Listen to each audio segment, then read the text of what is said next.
They reappeared when mankind entered the atomic age.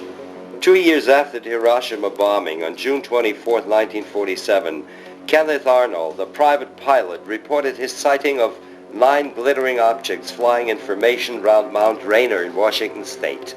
He described them as looking like flying saucers. The greatest myth of the 20th century was born, and reports from all around the country caused the U.S. Army and Air Force to deal with the mystery. The first UFO tracking project was installed in Alaska because they assumed that the strange flying objects entered the Earth's atmosphere through the polar regions.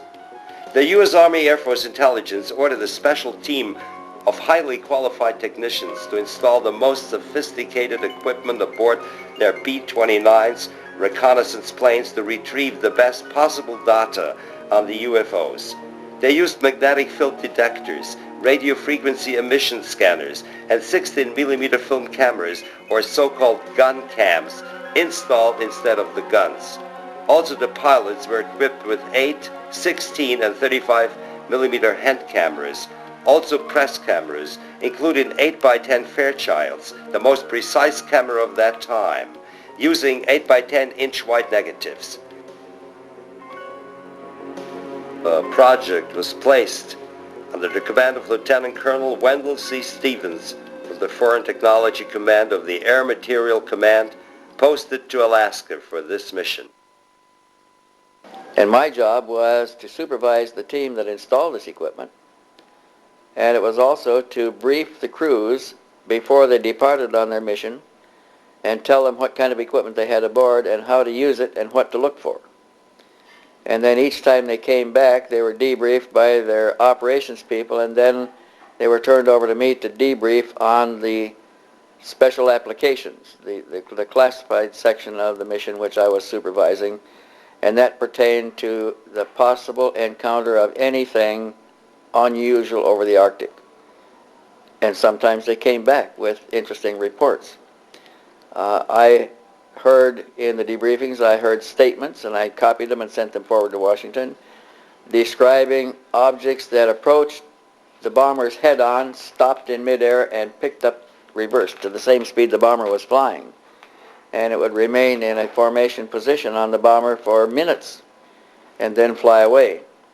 They reported seeing aircraft or flying objects in the sky that were flying 10 times as fast as the B-29s could fly. They reported seeing objects that stopped in the air right next to the B-29, took a position with it, and stayed there for minutes. I remember one report where an object got in behind the trailing edge of the large wing and ahead of the smaller wing in the position, open position there, and remained for 2 or 3 minutes, and they got pictures with all of the movie cameras and the handheld cameras, including the 8x10 Fairchild camera of this object in position right alongside of the B-29.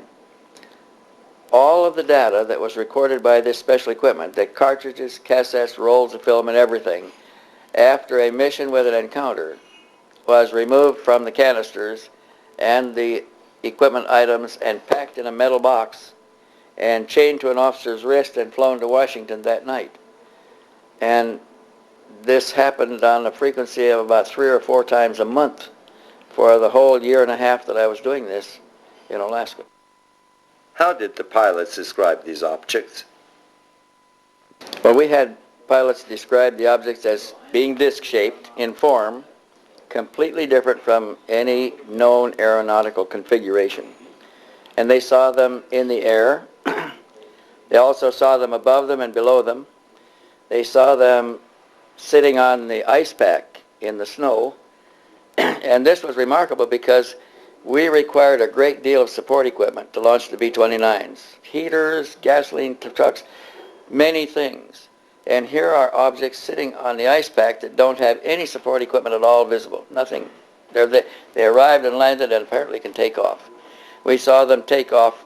Pilots saw them take off from this ice pack and fly away. They saw them land on the water and submerge and disappear. Others saw them come to the surface, rise out of the water, and fly away. And all of these things clearly exceeded all known technological developments in the world of that time, in 1947.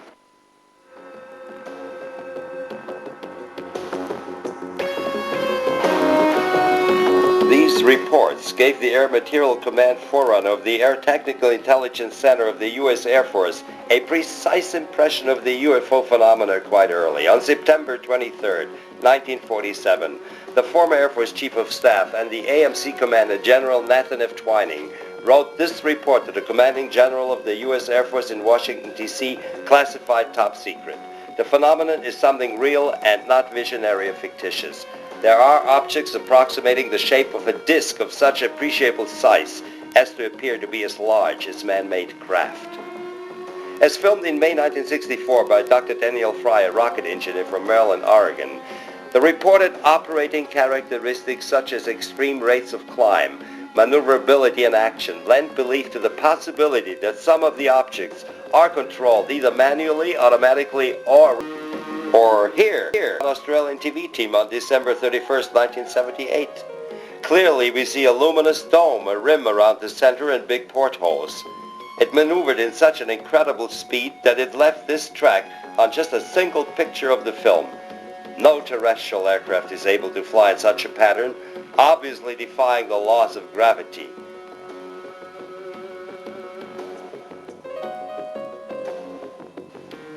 Obviously, General Twining was impressed by this. Extreme maneuverability, particularly in roll and action, which must be considered evasive when sighted or contacted by friendly aircraft. As filmed in 1966 by the Oldfields, a British couple flying over central England. Here again in slow motion, the Zeppelin-shaped UFO performed U-turns in a third of a second. No terrestrial aircraft could do this. The apparent common description of these objects is as follows: circular or elliptical in shape, flat on the bottom and domed on top. As here on a film taken by a TV crew from New Zealand on January 2nd, 1979. Here we see the rotating disc from the top. Getting closer, we recognize clearly two stores. The objects resemble this UFO, photographed by a Brazilian journalist in 1952 at the beach of Rio de Janeiro. Here, the dome is visible from the side, surrounded by some kind of portholes.